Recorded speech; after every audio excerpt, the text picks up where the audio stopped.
तो अटकलें थीं कि राज ठाकरे महायुति में शामिल होंगे, लेकिन उन्होंने प्रधानमंत्री नरेंद्र मोदी को बिना शर्त समर्थन देने का ऐलान कर दिया। लेकिन दिलचस्प अब यह है कि उन्होंने शिंदे गुट पर हमला भी किया।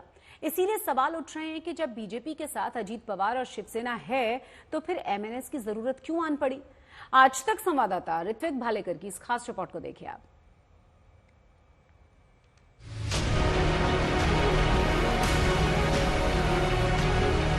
राज ठाकरे ने बिना शर्त पीएम मोदी को समर्थन देने का ऐलान तो किया, लेकिन कई सवालों को भी हवा दे गए। सबसे बड़ा सवाल ये कि जिस पार्टी का सिर्फ एक विधायक है, उसका समर्थन लेने की जरूरत बीजेपी को क्यों पड़ गई।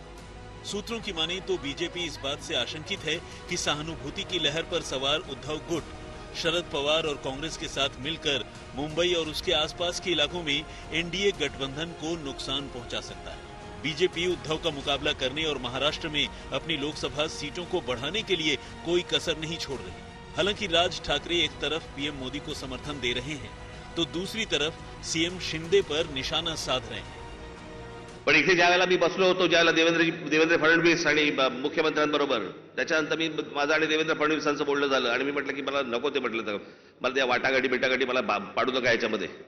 मी म्हटलं तुम्हाला मी आज सांगतो, म्हटलं त्या राज्यसभाही नको आणि ती विधान परिषदही नको, फक्त नरेंद्र मोदींसाठी बिनशर्त पाठिंबा देत आहे, हे मी आज आपल्या समोर सगळ्यांसमोर जाहीर करतो। राज ठाकरे ने पार्टी सिंबल पर समझौता नहीं करने का भी दम भरा, जिससे साफ होता है कि सीएम शिंदे ने एमएनएस के इंजन को रोक लगा दी है। शिवसेना ने एमएनएस के उम्मीदवारों को तीर कमान पर चुनाव लड़ने का ऑफर दिया।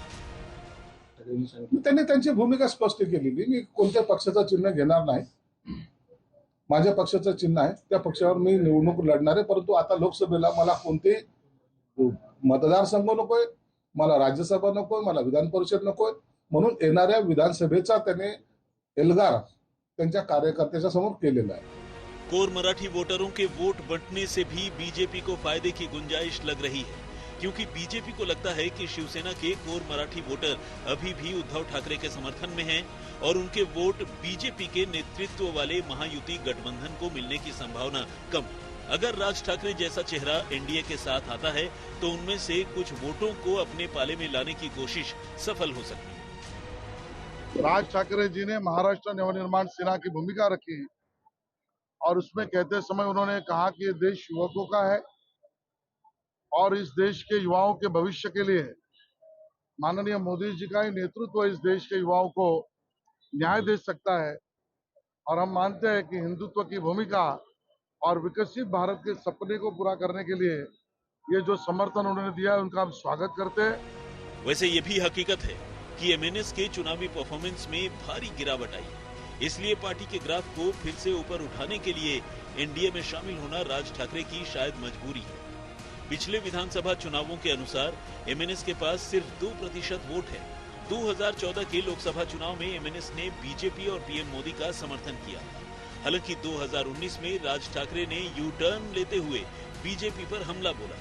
एमएनएस 2019 के आम चुनावों से बाहर रही। सत्ता के विरोध में एक दरखाड़ी शेर जैसा करने वाला कल अगर बकरी बनकर घास खाता है तो महाराष्ट्र की जनता एक्सेप्ट नहीं करेंगी। मैं यही सोचूंगा, बताऊंगा कि जनता को राज ठाकरे बीजेपी का गुलाम की बेड़िया पहनकर कल नहीं दिखे तो महाराष्ट्र की जनता कम से कम खुश होगी। अगर वो बेड़िया बीजेपी की पहनकर वो चलेंगे तो मुझे लगता है कि महाराष्ट्र में राज ठाकरे नाम के कोई नेता थे, ये भी पूछने की मुसीबत है। ऐसे में सवाल यह है कि क्या चुनावी मैदान से नदारद रहकर भी एमएनएस महायुति को फायदा दिला पाएगी, और क्या राज ठाकरे एमवीए के वोट बैंक में सेंध लगाकर भाई उद्धव ठाकरे को झटका दे पाएंगे। एक तरफ एमएनएस प्रमुख राज ठाकरे पीएम मोदी को बिना कोई शर्त समर्थन देने का ऐलान तो कर चुके हैं, लेकिन दूसरी तरफ वो सीएम शिंदे पर भी कटाक्ष करते नजर आ रहे हैं। अब ऐसे में क्या वो सीएम शिंदे और डिप्टी सीएम अजीत पवार के उम्मीदवारों के लिए भी प्रचार करते दिखेंगे, ये देखना बहुत ही महत्वपूर्ण है। कैमरा पर्सन सचिन सावंत के साथ मैं ऋत्विक भालेकर, मुंबई, आज तक।